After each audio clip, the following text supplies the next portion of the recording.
आप जैसे आए वैसे सेम वापिस ना जाएं। यीशु मसीह के नाम में मैं आपको आशीषित करता हूँ। प्रभु यीशु मसीह के पवित्र और सामर्थी नाम में मैं मांगता हूँ। ऊंची आवाजें बोलो आमीन। तारीफ करते हुए हालेलुया। स्वागत है यीशु मसीह की प्रेजेंस में। आमीन। मेरा विश्वास है कि परमेश्वर की उपस्थिति हमारे बीच में मौजूद है। बैठ जाओ अपने शरीर में,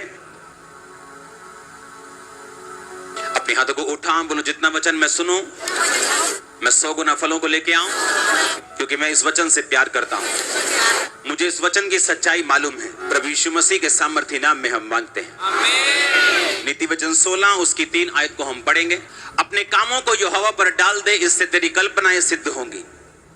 बोलो अपने पड़ोसी को, बोलो अपने कामों को यहोवा पर डाल दे, इससे तेरी कल्पनाएं, तेरी इमेजिनेशन, तेरे दिमाग की सोच वो पूरा होगा। ऊंची आवाज से बोलो हालेलुया। बाइबल कहती है जब परमेश्वर ने आदम को बनाया उसने उसे अपनी समानता में बनाया, और उससे पहले कभी आदम नहीं बनाया गया, तभी परमेश्वर ने आदम को बनाया और बाइबल कहती है उसे अपने तरह का बनाया और अपने जैसे अधिकार उसे दिए। परमेश्वर ने आदम को अधिकार दिया, जो वो खुद कर सकता था वो आदम कर सकता था। एक बार एक क्रिश्चियन परिवार में एक लड़की बिगड़ गई, और वो बिगड़ी नहीं, इतना बिगड़ गई कि उस परिवार में अपने पिता के दोस्तों के साथ और अपने भाई के दोस्तों के साथ, दोनों के साथ वो गलत थी। उसकी मम्मी को इतनी शर्म आई कि हम क्रिश्चियन हैं और हमारी लड़की ने हमारा मुंह काला कर दिया। कितने दिन वो रोती रही, दुखी होती रही, परमेश्वर से पूछती रही, और एक दिन अपने पास्टर के पास चली गई और पास्टर के पास जाके बोलती है कि पास्टर जी मेरी बेटी इस तरह से बिगड़ गई और मैं चाहती हूं कि आप मेरे लिए प्रार्थना करें कि वो मर जाए और परमेश्वर उसे उठा ले और उसे अपने पास बुला ले। उस पास्टर ने कहा तेरी बेटी में तो प्रॉब्लम है ही है, लेकिन तुझ में जो प्रॉब्लम है वो तेरी बेटी से भी बड़ी है, क्योंकि तू परमेश्वर के कामों को नहीं जानती, ना ही उसकी सामर्थ्य को जानती। तो उसने कहा मैं क्या करूं? उसने कहा तू एक दर्शन देख, तो एक इमेजिनेशन कर, अपने दिमाग में एक विजन देख, अपने दिमाग में एक कल्पना बना कि तेरी बेटी जो है वो व्हाइट कपड़ों में परमेश्वर का प्रचार कर रही है। तेरी बेटी तेरे घर आई है, तुझसे उसने माफी मांगी है और वो सुधर गई है और परमेश्वर के कामों का प्रचार कर रही है। उसने कहा ये तो हो ही नहीं सकता, मैं उसको बहुत बार समझा चुकी हूं, मैंने बहुत बार उसको गाइड किया, हमने मारा पीटा सब कुछ करके देख लिया, वो नहीं सुधरती। मेरे हस्बैंड और मेरे जो बेटा है उसके दोस्तों के साथ वो रहती है, गलत काम करती है, सब कुछ करती है, बाहर ही रहती है। उसने कहा नहीं। आप जानते जब मैंने लूत का वचन समझाया तो लोग कहते हमें पहली बार समझ आया कि वहां लिखा क्या है, क्योंकि हम जब लूत का वचन पढ़ते थे ये पढ़ते थे कि लूत अपने मन को पीड़ित करता था लोगों के पापों को देखकर, तो लोगों को यह लगता था कि लूत राइट साइड पर है, सही साइड पर है। लेकिन जब मैंने उन्हें समझाया कि लूत सही साइड नहीं था, वो अपने मन को पीड़ित तो करता था लेकिन स्टेप कोई नहीं लेता था। मन को पीड़ित रखता था लेकिन रहता वही सदोम में ही था, हाँ या ना? लेकिन उसने स्टेप नहीं लिया, उसके कारण उसका परिवार खत्म हुआ, उसकी वाइफ खत्म हुई, उसके बच्चे खत्म हुए, उसके बच्चों से जो पाप की संतान पैदा हुई उसकी लड़कियों से, मोआब और अम्मोनी, बाइबल कहती परमेश्वर ने सारी उम्र वंशों तक उनसे नफरत की। लेकिन बाइबल तो कहती है वो अपने सच्चे मन को पीड़ित करता था, लेकिन पीड़ित तो करता था लेकिन स्टेप कोई लेता नहीं था, वहां से निकलता नहीं था। अपने बच्चों के ऊपर उसने छड़ी नहीं चलाई, अपनी वाइफ को समझाया नहीं, लेकिन बस पीड़ित रहता था मन में, किया कुछ नहीं। जैसे लोग अफसोस करने जाते ना दूसरे घरों में, हाय बहन जी हाँ वो माड़ा होया, ते ओही बहन जी जड़ी अफसोस करन आई, उन्हें प्लान बनाया कि इस अफसोस तो बाद नाल ही बाजार है, शॉपिंग भी करके जानी वापस। हाँ, अफसोस करने का मतलब अगर आप अगले के पास गए हो आप उसकी लाइफ को बेटर करके आओगे। मुंह से अफसोस करने का कोई फायदा नहीं। उसी तरह का अफसोस लूत कर रहा था, मुंह से अफसोस कर रहा था, लेकिन करना क्या चाहिए, स्टेप क्या लेना चाहिए, उसमें वो कमजोर था। अब जब हम बाइबल को पढ़ते हैं, परमेश्वर ने टीचर्स ठहराए, क्योंकि जो पास्टर है जिसके पास कलीसिया, अगर वो टीचर नहीं और सिर्फ हीलिंग पे उसने अपनी मिनिस्ट्री को बनाया या सिर्फ प्रोफेटिक पे बनाया, उसके लोग पक्के नहीं है कि वो स्वर्ग तक पहुंचेंगे या नहीं। हाँ, चंगाई ले सकते हैं, बरकत ले सकते हैं, लेकिन हेवन तक पहुंचेंगे कि नहीं, क्योंकि वो आपको टीचिंग लेके जाएगी। इसीलिए जरूरी है कि हर एक मेगा पास्टर जिसके पास बड़ी चर्च है वो अपने लोगों को टीचिंग में लेके जाए, ताकि वो वर्ड को, वचन को उन्हीं आंखों से पढ़ सके जिन्हीं आंखों से उनका अगुआ पढ़ रहा है। आमीन। या जिन आंखों से पवित्र आत्मा चाहता है कि वो पढ़े, वो उन्हीं आंखों से उसे पढ़ सके। अब जब हम ये पढ़ते हैं कि अपने कामों को यहोवा पर डाल दे, तेरी कल्पनाएं परमेश्वर क्या करेगा, सिद्ध करेगा। अब उस लड़की ने, उस औरत ने क्या किया, अपने कामों को किस पे डाल दिया, यहोवा के ऊपर। कैसे? उसने अब अपनी मर्जी को पूरा करना नहीं चाहा कि मेरी बेइज्जती हुई, मेरी बेटी मर जाए। उसने अपने कामों को यहोवा पर डाल दिया, अपना सब कुछ परमेश्वर पे डाला, कल्पना बनाई, दिमाग में एक इमेजिनेशन की, दिमाग में एक सोच बनाई कि हाँ मेरी बेटी वापस आ रही, हाँ मेरी बेटी वापस आ रही, हाँ मेरी बेटी वापस आ रही। हाँ, उसने पापों को छोड़ दिया और वो रोज इस इमेजिनेशन से प्रार्थना करने लगी। दिमाग में इमेजिनेशन को बनाया कि अपने कामों को यहोवा पर डाल दे, तेरी कल्पनाएं क्या होंगी, तेरी कल्पनाएं क्या होंगी। अब कल्पना क्या है? वो कल्पना मेगा चर्च की हो सकती है, वो कल्पना बड़ा बिजनेस हो सकता है, वो कल्पना आपका पूरा परिवार का उद्धार हो सकता है, वो कल्पना आपकी मैरिड लाइफ का जो स्ट्रगल है उससे बाहर आना हो सकता है, वो कल्पना आपकी हीलिंग हो सकती है, आपकी चंगाई हो सकती, वो इमेजिनेशन आपके बच्चों के लिए आपकी हो सकती। परमेश्वर कहता अगर तू अपने कामों को मुझ पे डाल देगा, मैं तेरी कल्पनाओं को क्या कर दूंगा, सिद्ध कर दूंगा। अब जब इस वचन को हम वैसे पढ़ेंगे तो हम ऐसे पढ़ के आगे निकल जाएंगे, लेकिन इस वचन के पीछे जो पावर है परमेश्वर की, वो हमें कभी भी समझ नहीं आएगी। लेकिन आज आप उस पावर से भर के वापस जा रहे हैं, आप इक्विप्ड होके जा रहे हैं, आप हथियारों से लैस होके आज से वापस जा रहे हैं। और मैं यीशु मसीह के नाम में बड़े कामों को आपकी लाइफ में होता हुआ देख रहा हूं। मैंने कहा बड़ी इमेजिनेशंस को पूरा होते हुए देख रहा हूं। वो कोई भी क्यों ना हो, यीशु मसीह के नाम में उसे मैं पूरा होते हुए देख रहा हूं। परमेश्वर कहता तेरी कल्पनाएं सिद्ध होंगी। उसने ये नहीं कहा पर तेरी कल्पना इस लेवल की होनी चाहिए, तेरी कल्पना आगे नहीं जानी चाहिए, तेरी कल्पना बस 10,000 लोगों से ऊपर नहीं होनी चाहिए, तेरी कल्पना बस हीलिंग इतनी होनी चाहिए, कैंसर की कल्पना नहीं होनी चाहिए कि वो हील हो जाए, बस सिर दर्द तक रहनी चाहिए। उसने ये नहीं कहा। उसने कहा तेरी कल्पनाएं क्या होंगी, सिद्ध होंगी। तू जितनी कल्पना कर सकता है, परमेश्वर ने कहा मैं उसे सिद्ध कर सकता हूं, लेकिन हर एक काम का तरीका है करने का। हालेलुया। जिस तरह अगर आज कोई रोता रहे चंगाई के लिए, उसे चंगाई नहीं मिलती, वो रोता रोता मर भी सकता है जब तक वो अंगीकार ना करे कि उसके कोड़े खाने से मैं चंगा हो चुका हूं। अपने आप को तौबा में रखे, परमेश्वर में रखे, अंगीकार में रखे, विश्वास रखे और उसको पक्का अंगीकार करके रखे लगातार, तो वो उन चीजों को हासिल करता है। मैंने किया, आप में से बहुत लोगों ने किया, हाँ या ना। इसी तरह से ये वचन भी अपने आप पूरा नहीं होता जब तक आप इस वचन को पूरा करने के लिए स्टेप्स नहीं लेते अपनी लाइफ में। हालेलुया। फिर से पढ़ेंगे, अपने कामों को यहोवा पर डाल दे, तेरी कल्पनाएं सिद्ध होंगी। इस दुनिया में 3 आत्माएं हैं, एक पवित्र आत्मा, दूसरा इंसान का आत्मा, तीसरा शैतान का आत्मा। ये पावर, ये इमेजिनेशन, उत्पत्ति वाली हम वचन को पढ़ेंगे, 30 बाब वाले वचन को। लाबान ने उससे कहा यदि तेरी दृष्टि में मैंने अनुग्रह पाया है तो यहीं रह जा, क्योंकि मैंने अनुभव से जान लिया कि यहोवा ने तेरे कारण से मुझे आशीष दी है।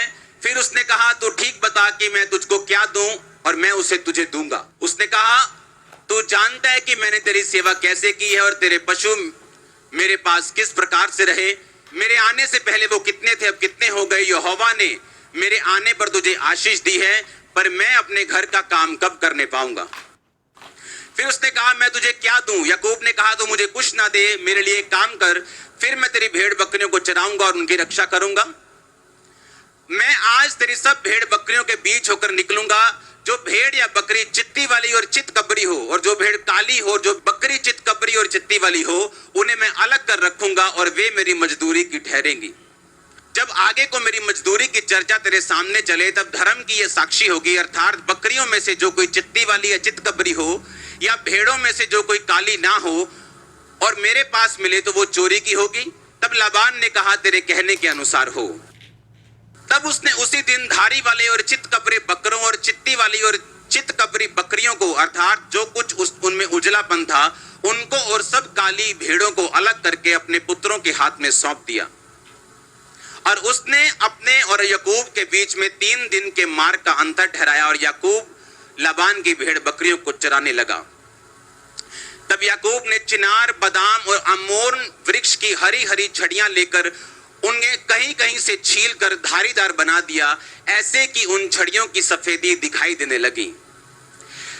तब छीली हुई छड़ियों को भेड़ बकरियों के सामने उनके पीने के पानी के कठोतों के में खड़ा किया, और जब वो पानी पीने के लिए वहां गई तब वहां गाभिन हो गई। याकूब ने राहेल और लिया को मैदान में अपनी भेड़ बकरियों के पास बुलाकर कहा, तुम्हारे पिता के मुख से मुझे जान पड़ता है कि वह मुझे पहले के समान अब नहीं देखता, पर मेरे पिता का परमेश्वर मेरे संग है। जब मूसा इस्राएलियों को छुड़ाने के लिए गया तो वहां पर जो जादूगर थे उन्होंने अपनी सांप को क्या बना दिया था? क्या वो फेक था? क्या वो सांप नकली था कि असली था? असली था ना, फेक तो नहीं था। वो चमत्कार जो जादूगरों के द्वारा किया गया वो असली था कि नकली था? असली था, वो सांप असली था। और जब परमेश्वर मूसा को भेज रहा था तो परमेश्वर को मालूम था कि उन जादूगरों के पास ये पावर है कि वो छड़ी को सांप बना सकते हैं। तो परमेश्वर ने मूसा को कहा उनके पास पावर है, लेकिन मैं भी तुझे पावर देके भेजता हूं, तू जो सांप बनाएगा वो उनके सांप को क्या कर लेगा? खा जाएगा। एक बात याद रखो, इस दुनिया में हीलिंग सिर्फ चर्चिस में नहीं होती, शैतानी जगहों पर भी होती। अगर आपको ना मालूम हो तो मैं आपको बता सकता हूं, क्योंकि जो लोग इमेजिनेशन की पावर को समझते हैं, याद रखो जब परमेश्वर ने आदम को बनाया उसे कहा फ्रूटफुल हो, बच्चे जन, हां या ना। अगर वो आदम परमेश्वर से हट जाए तो क्या उसके बच्चे होते हैं कि नहीं होते? होते हैं, तभी तो दुनिया की आबादी बढ़ रही है। अगर कोई क्रिश्चियन नहीं है तो बच्चे होने बंद हो जाते हैं क्या? क्यों? क्योंकि परमेश्वर ने आदम के लिए ये रूल ठहराया और उसको इस सिस्टम में डाल दिया। अब ध्यान से समझना, चाहे वो मसीह से हट जाए लेकिन बच्चे तब भी दुनिया के बच्चे हो रहे कि नहीं हो रहे? जब परमेश्वर ने आदम को बनाया, बाइबल कहती उसने आदम को अपनी ही समानता में, यानी जब परमेश्वर आदम को बना रहा था उसने ये नहीं सोचा कि मैं इसको कम बनाऊंगा, उसने कहा मैं इसको अपने जैसा बनाऊंगा। बाइबल कहती इस जगत की नींव को, आप जानते हैं धरती के नीचे पानी है कि नहीं? कोई 1000 फुट पे है, पंजाब में 100 फुट पे, 150 फुट पे है, लेकिन धरती के नीचे पानी।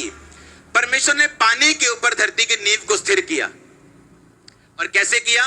बाइबल कहती परमेश्वर ने कहा बुद्धि से ही तूने धरती की नींव डाली और समझ के द्वारा उसको क्या किया? स्थिर किया। बुद्धि यानी जब परमेश्वर ने धरती की नींव डाली तो सबसे पहले उसने अपने दिमाग में उसे इमेजिन किया, और जब परमेश्वर ने इमेजिन किया अपनी बुद्धि से तो परमेश्वर ने अपने इमेजिनेशन के ऊपर अपने वर्ड को भेजा, आकाश बन जाए, पृथ्वी बन जाए। तो बाइबल कहती है वो वैसा ही हो गया। अब जब परमेश्वर ने आदम को बनाया, अब परमेश्वर ने वही अधिकार सेम आदम के अंदर डाले हुए हैं। जब, सुनो मेरी बात, हम जब सॉन्ग गाते हैं, हाँ मस्से का सॉन्ग गाते हैं, आपको सामर्थ फील होती है कि नहीं होती? हमें दिल करता ताली बजाओ जोर से, है ना? करता है कि नहीं? किसी का दिल करता मैं नाचूं, किसी का दिल करता मैं जोर से हालेलुया, करता है कि नहीं करता? वही सेम सॉन्ग अगर आप शैतानी लगा दें, हाँ वो डांस करने का दिल करता है कि नहीं करता? क्यों? क्योंकि वो भी एक पावर है, लेकिन वो पावर किसकी है? शैतान की। और ये पावर किसकी है? आज लोग अगर आप देखें जापान में, चाइना में, तो ऐसी उनके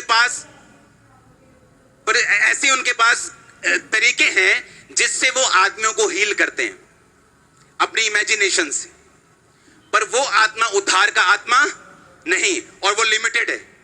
मूसा जिन जादूगरों के साथ उसका सामना हुआ वो सांप बना सकते थे, अच्छा उसके बाद अपना हाथ ऐसा कर सकते थे, उसके बाद थोड़े बहुत मिरेकल कर सकते थे, लेकिन मूसा बड़े के बाद बड़ा चमत्कार करता गया, उन्होंने हाथ खड़े कर दिए, कहते इसके बाद कुछ नहीं हो सकता। हाँ या ना? सुनो मेरी बात, कई आप देशों में चले जाओ, इमेजिनेशन से कहते भाई ये इमेजिन करना, आप इस तरह से ध्यान करेंगे और आपको चंगाई मिल जाएगी। करते कि नहीं करते? और वो रियल है, क्योंकि उनको ये रूल मालूम है कि अपनी इमेजिनेशंस को एक्टिवेट करके हम मटेरियल वर्ल्ड के ऊपर, दुनियावी वर्ल्ड के ऊपर हम कब्जा कर सकते हैं। उन्होंने कहा अपनी सोच के ऊपर कब्जा करके हम अपने दुनियावी, जो दुनिया की चीजें उन पर कब्जा कर सकते हैं। और इसीलिए वो ध्यान करवाते हैं, बोलते ध्यान करो, और लोग हील भी होते। लोग बोलते हैं कि मैं वहां पे गया, उन्होंने ध्यान करने के लिए बोला, ये किया और मैं हील हुआ, लेकिन वो एक लिमिटेड लेवल तक है। लेकिन जब यीशु मसीह आपको हील करता है, वो आपको सेव करता है, स्ट्रांग करता है, वंशों तक लेके जाता है।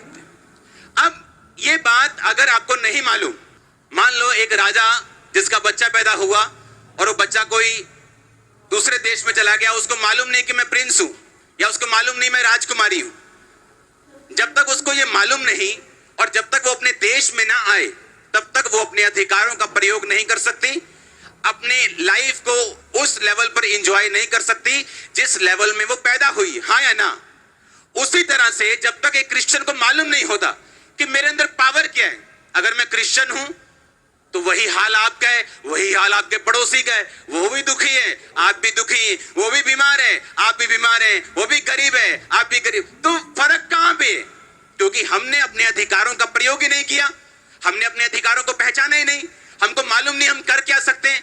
बाइबल कहती, याकूब कहता अपने मामा से, कहता प्लीज मुझे घर भेज दे, मैंने अब तेरी बेटी के लिए 7 साल सेवा की, फिर 7 साल सेवा की, मैं अपने घर जाना चाहता हूं, मैं अपने घर का काम कब करने पाऊंगा?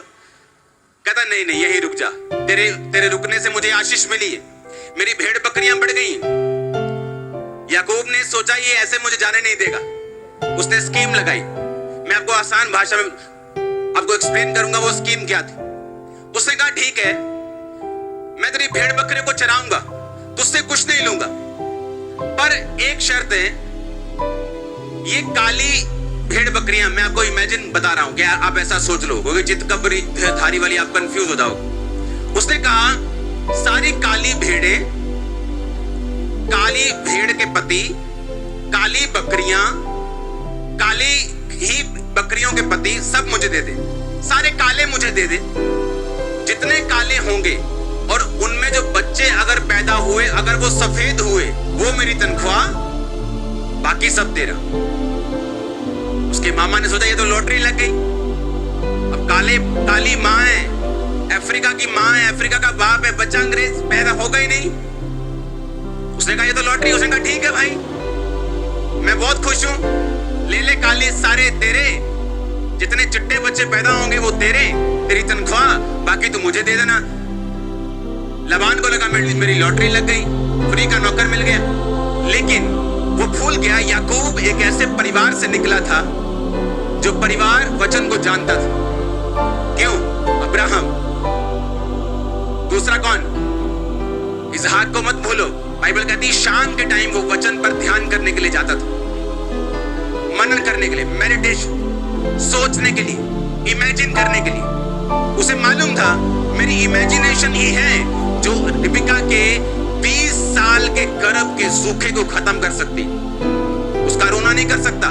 ओ परमेश्वर तूने तो वायदा किया है, कंप्लेंट नहीं कर सकती।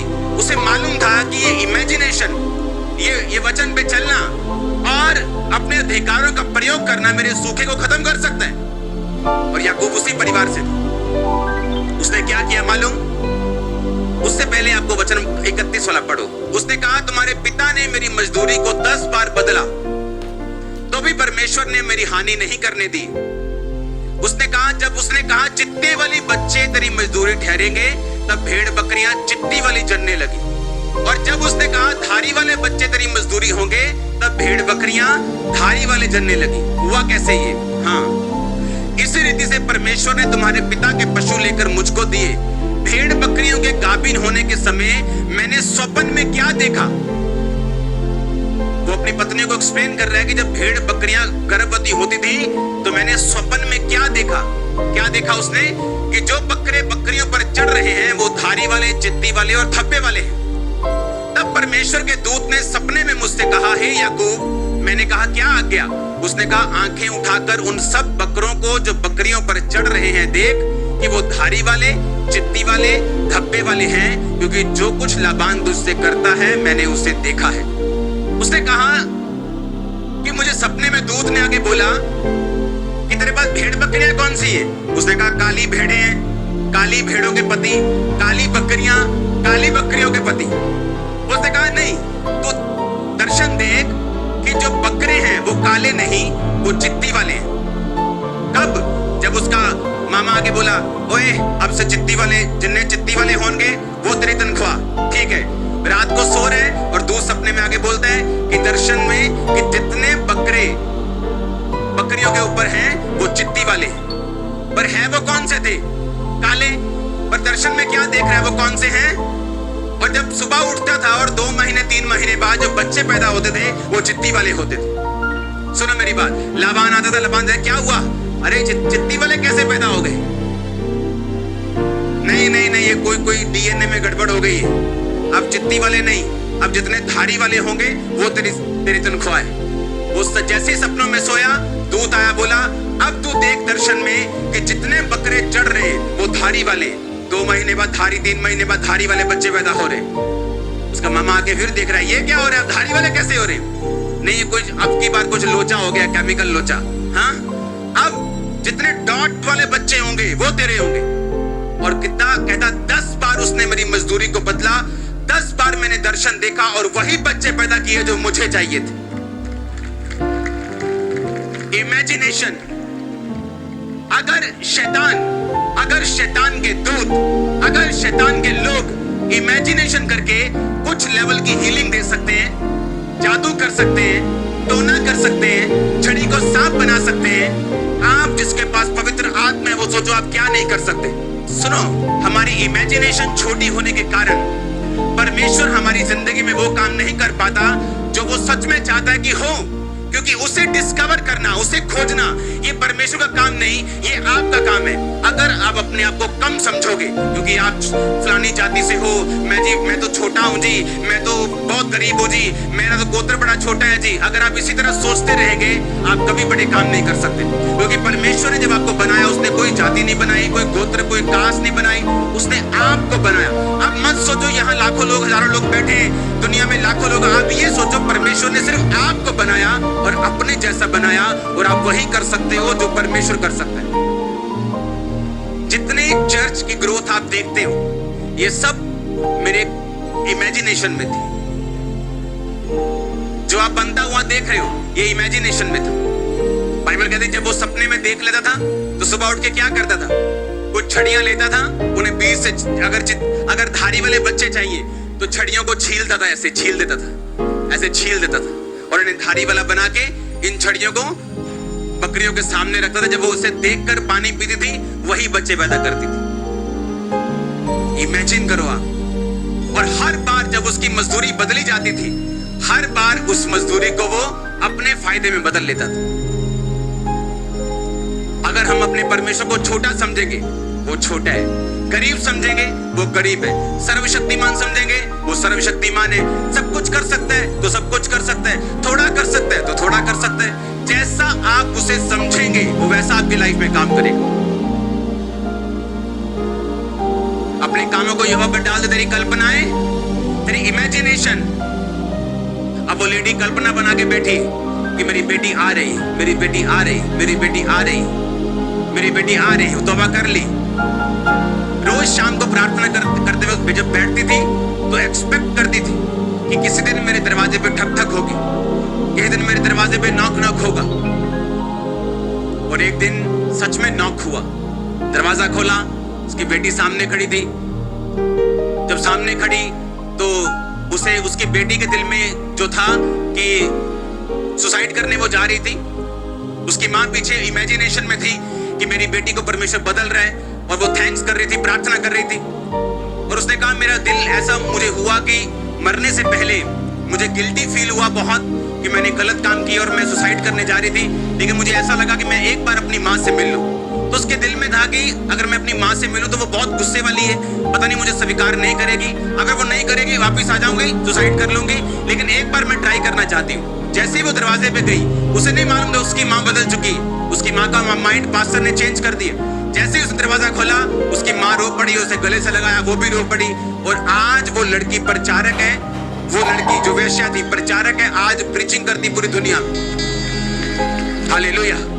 अपने कामों को यहोवा पर डाल दे, तेरी कल्पनाएं सिद्ध होंगी। आप कुछ भी कर सकते हैं अपने, अगर आप इस अधिकार को समझें कि जब परमेश्वर ने आदम को बनाया, उसने अपने जैसा बनाया। अगर आज परमेश्वर आदम से हटता भी है, अगर आज आदम प्रभु से दूर हो जाए, आदम तब भी किसी लेवल तक ये चमत्कार कर सकता है। आपको मालूम, शैतान की आत्मा के द्वारा।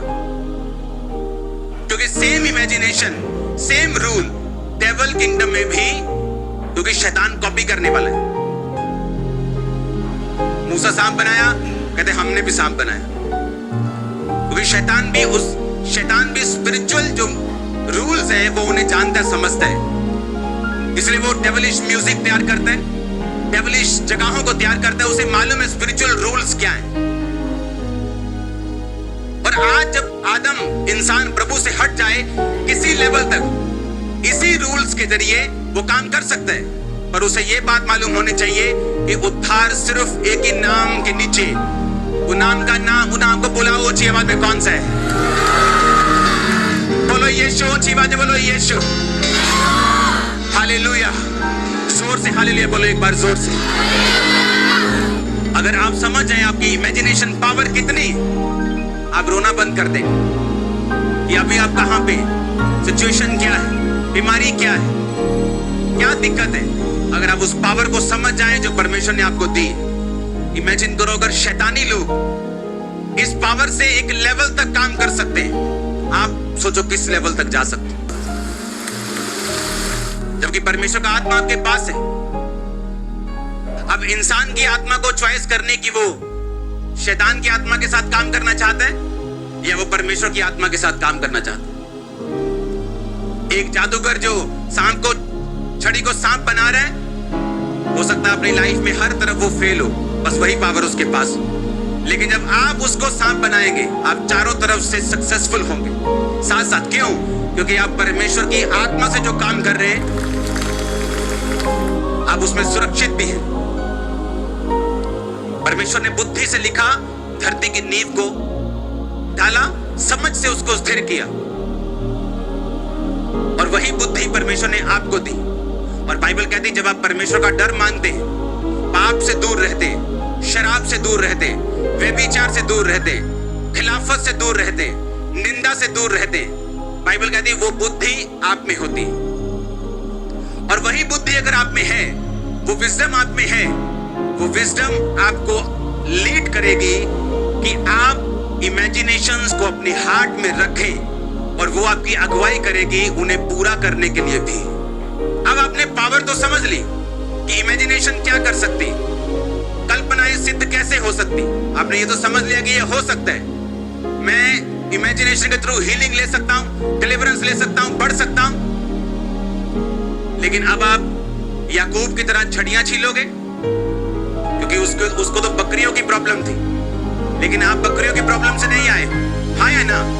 अब आपको कौन बताएगा कि आपकी सिचुएशन में आप क्या करें? याकूब को तो मालूम है कि आज उसका मामा मजदूरी बदल गया, ये बोलता है धारी वाले बच्चे तेरे होंगे। उसने छड़ियां धारी वाली करके उनके सामने रख दी, क्योंकि उसको दर्शन आ चुका था, दूत उससे बात कर चुका था। मैं कह रहा हूं आपको कैसे मालूम कि आप क्या करेंगे? अगर आपको सेवा में बढ़ना आप क्या करेंगे? अगर आपको हीलिंग में बढ़ना आप क्या करेंगे? अगर आपको परिवार का उद्धार चाहिए आप क्या करेंगे? आपको यूज होना है प्रभु के लिए आप क्या करेंगे? ये आपको बताएगा दो चीजें, परमेश्वर की बुद्धि और परमेश्वर का आत्मा आपकी अगुवाई करेगा। और याद रखो, जब परमेश्वर की बुद्धि आप में काम करती, परमेश्वर ने वचन में लिखा कि बुद्धि से ही उसने आकाश को बनाया, बुद्धि से ही जगत की नींव डाली, समझ से ही उसे स्थिर किया। यानी जब परमेश्वर की बुद्धि आप में होगी तो वो बुद्धि आपके अंदर हेल्प करेगी आपको उन इमेजिनेशंस को जो आपके दिल में है, उन्हें प्रैक्टिकली आपकी जिंदगी में पूरा कैसे करना, कौन से स्टेप लेने, किधर जाना है, क्या करना है। धीरे धीरे धीरे छोटे लेवल से वो आपको सिखाना शुरू करेगा। और बाइबल क्या कहती है? परमेश्वर की बुद्धि आपकी अगुवाई नहीं कर सकती अगर आप पाप में हैं, अगर आपने लोगों की प्रॉपर्टीज के ऊपर कब्जा किया हो, अगर आपने व्यभिचार करते, अगर आप ब्लू फिल्में देखते, अगर आप नशे करते, तो बाइबल कहती है परमेश्वर का डर बुद्धि की शुरुआत। अगर परमेश्वर का डर आप में है तो उसकी बुद्धि की आपके अंदर शुरुआत हो गई। और जब आपके अंदर परमेश्वर की बुद्धि आ गई, आप इमेजिन करेंगे, वो आपको गाइड करेगी आप इस इमेजिनेशन को पूरा कैसे करना है, कौन सा स्टेप लेना है, कैसे प्रार्थना करनी, क्या बोलना है, कैसे अपनी लाइफ में चलना है। और ये सब चीजें इकट्ठी होकर आपके आंखों में, आपके अंदर जो आपने विजन देखा था उसे प्रैक्टिकली वो आपके सामने खड़ा कर देगी। आप अपनी आंखों से देखने वाले। आमीन। छोटा है ये वाला। आप समझ रहे मेरी बात को कि नहीं? परमेश्वर का डर बुद्धि की क्या है? शुरुआत है। मैं कुछ वचन पढ़ूंगा नीति वचन के बीच से, आप उसे सिर्फ सुनना। नीति वचन 3 उसकी 13 में लिखा, क्या ही धन्य है वह पुरुष जो बुद्धि पाए और वह मनुष्य जो समझ प्राप्त करे, क्योंकि बुद्धि की प्राप्ति चांदी की प्राप्ति से बड़ी और उसका लाभ जोखे सोने के लाभ से भी उत्तम है। वह मूंगे से अधिक अनमोल, जितनी वस्तुओं को तो लालसा करता है उनमें से कोई भी उसके तुल्य ना ठहरेगी। उसके दाहिने हाथ में लंबी आयु और उसके बाहिने हाथ में धन और महिमा है। उसके मार्ग आनंददायक हैं और उसके सब मार्ग कुशल के हैं। जो बुद्धि को ग्रहण कर लेते हैं उनके लिए वो जीवन का वृक्ष बनती है, और जो उसको पकड़े रहते हैं वह धन्य है। यहोवा ने पृथ्वी की नींव बुद्धि से डाली और स्वर्ग को समझ के द्वारा स्थिर किया। उसके ज्ञान के द्वारा गहरे सागर फूट निकले और आकाश मंडल से ओस टपकती है। ऊंची आवाज से बोलो आमीन। नीति वचन 4 उसकी 5 आयत, बुद्धि को प्राप्त कर, समझ को भी प्राप्त कर, उनको भूल ना जाना, ना मेरी बातों को छोड़ना। बुद्धि को ना छोड़, वो तेरी रक्षा करेगी। उसकी प्रीति रख, उससे प्रीति रख, वह तेरा पहरा देगी। बुद्धि श्रेष्ठ है, इसलिए उसकी प्राप्ति के लिए यत्न कर। जो कुछ तू प्राप्त करे प्राप्त कर, पर समझ की प्राप्ति का यत्न घटने ना पाए। सब ऊंची आवाज से बोलो आमीन। नीति वचन 5 उसकी 1 आयत है, मेरे पुत्र मेरी बुद्धि की बातों पर ध्यान दे, मेरी समझ की ओर कान लगा, जिससे तेरा विवेक सुरक्षित बना रहे और तू ज्ञान के वचनों को थामे रहे। क्योंकि पराई स्त्री के होंठों से मधु टपकता है, उसकी बातें तेल से भी अधिक चिकनी हैं, परंतु इसका परिणाम नागदोना सा कड़वा और 2 धारी तलवार सा पैना है। उसके पांव मौत की ओर बढ़ते हैं, उसके पग अधोलोक तक पहुंचते हैं, इसलिए उसे जीवन का समथर पथ नहीं मिल पाता। बाइबल कहती है उसका रास्ता कभी भी प्लेन नहीं हो पाता। जो लोग पराई स्त्रियों पर की तरफ जाते हैं, उनके चाल चलन में चंचलता है, परंतु वह उसे आप नहीं जानती। हे मेरे पुत्रों, मेरी सुनो, मेरी बातों से मुंह ना मोड़ो। ऐसी स्त्री से दूर ही रहे, उसकी देवड़ी के पास भी मत जाना। कहीं ऐसा ना हो तू अपना यश यानी अपनी इज्जत औरों के हाथ और अपना जीवन क्रूर जन के वश में कर दे, या पराये लोग तेरी कमाई से अपना पेट भरें और परदेशी मनुष्य तेरे परिश्रम का फल अपने घर में रखें। ये सारी बुद्धि की बातें हैं। क्योंकि अगर परमेश्वर की बुद्धि आप में हुई तो वो उन इमेजिनेशन को पूरा करने के लिए आपकी क्या करेगा? अगुवाई करेगा। आपको यह तो मालूम हो गया इमेजिनेशन एक पावर है, चाहे वो डेविलिश हो चाहे वो स्पिरिचुअल हो, परमेश्वर की हो, काम करती है।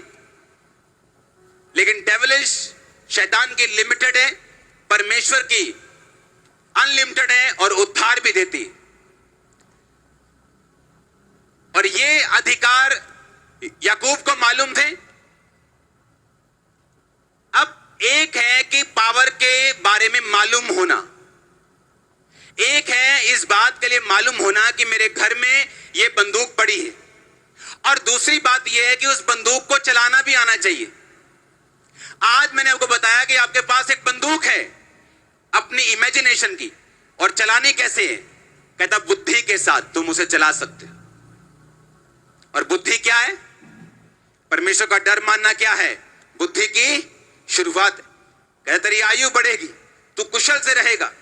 जिसके पास बुद्धि है लिखा उसके मार्ग आनंददायक होंगे। वो रात को सो जाएगा, लेट जाएगा बिना किसी तकलीफ के। क्योंकि जब परमेश्वर की बुद्धि आपके पास होती, और क्या निशानी है कि परमेश्वर की बुद्धि आपके पास है?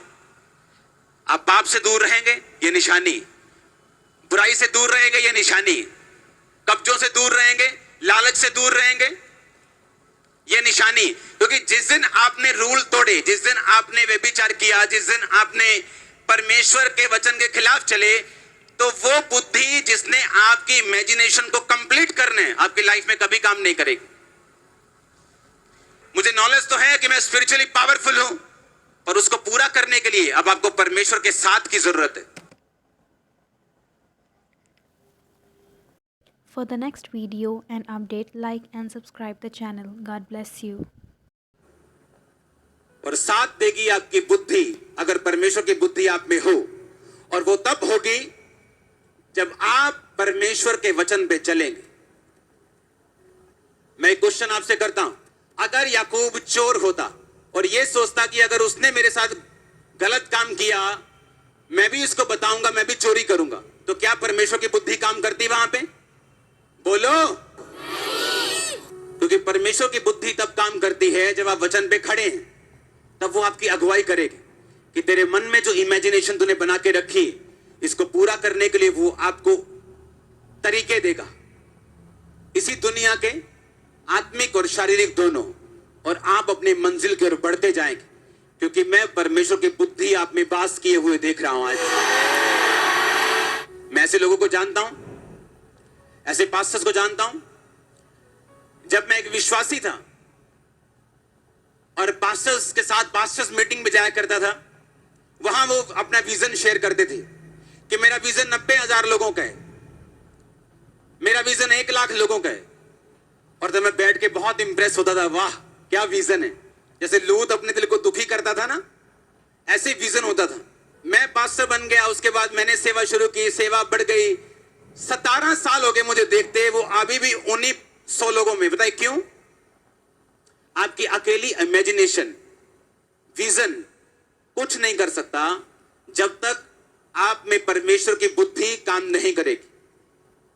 और परमेश्वर की बुद्धि किसमें है, कैसे मालूम होगा? वो वचन पे चलने वाला होगा। आज एक गलती हो जाए किसी से इंटरनेट के ऊपर, आप पास्टर्स की जुबान देखो जो नीचे उन्होंने कमेंट किए होते हैं उस बंदे के खिलाफ।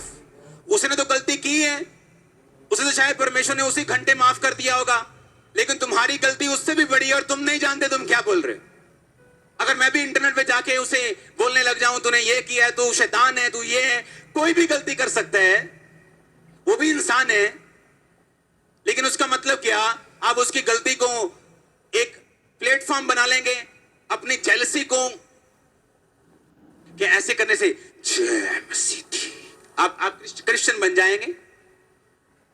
आप क्रिश्चियन होते हैं अपने शब्दों से। जब आप बोलते हैं, परमेश्वर ने कहा सदूकी फरीसी, कहता तुम कब्रों के समान हो, ऊपर से सुंदर हो, शानदार। कहता उनको खोल के देखो, अंदर से तुम गले हुए हो, तुम बदबूदार हो। सब परमेश्वर के जाने, सबके नाम दे के पास्टर लगाए, सब व्हाइट कपड़े पहनते हैं, मेरी तरह टाई भी लगाते हैं कई, पर क्या इससे हम पास्टर बन गए? और जब परमेश्वर की बुद्धि नहीं होती और अंदर क्या है किसी के, आप एक मुलाकात में नहीं जान सकते। इन सिचुएशन से जब घटनाएं होती हैं ऐसी, और उन पास्टर्स के मुंह से देखो क्या निकल रहे हैं, कितनी घटिया और कितनी निंदा की बातें निकल रही। इससे मालूम होता है कि जो उनकी इमेजिनेशन है वो क्यों पूरी नहीं हुई, वो क्यों परमेश्वर उनकी इमेजिनेशन को पूरा नहीं करता, क्यों उनके दर्शनों को पूरा नहीं करता। इसीलिए क्योंकि इमेजिनेशन पूरा करने के लिए आपको एक स्पेशल अगुवाई चाहिए। वो वही कर सकता है जिसके अंदर परमेश्वर की बुद्धि है, और बुद्धि उसी के अंदर है जो निंदा और चुगली से, इन झगड़ों और झमेलों से दूर है। हालेलुया। बंदे से दिक्कत है, अगर उसने कुछ गलत बोला, अगर मैं उसको सुधारना चाहता हूं, मैं उसको कॉल कर लूंगा कि भाई तूने ये गलत कहा, वही बोलेगा हाँ यार मैंने गलत कहा, मेरे मुंह से गलती से निकल गया, अब खत्म बात। लेकिन प्रॉब्लम ये है, जब एक व्यक्ति कामयाब होना शुरू होता है और दूसरे लोग उससे जेलसी करते, बस उसकी एक गलती को पकड़ना चाहते, जिस तरह यीशु मसीह की गलती को सदूकी और फरीसी पकड़ना चाहते थे, कौन सी गलती इसके मुंह से निकले, इनु टाली, इनु केद लिए होने फटाफट। और ये सब बातें बाइबल के खिलाफ हैं। हो सकता है एक पापी, एक शराबी इतना प्रभु के सामने पापी ना हो जितना ये काम करने वाले परमेश्वर के सामने अपराधी ठहरेंगे। इसीलिए हर व्यक्ति की लाइफ में रिजल्ट नहीं है। हर व्यक्ति इमेजिनेशन कर सकता है, अगर जिसको मालूम है कि इसमें पावर है, मेरी कल्पनाओं में पावर है, लेकिन उसको पूरा करने के लिए अगले स्टेप्स की जरूरत है। God bless you all.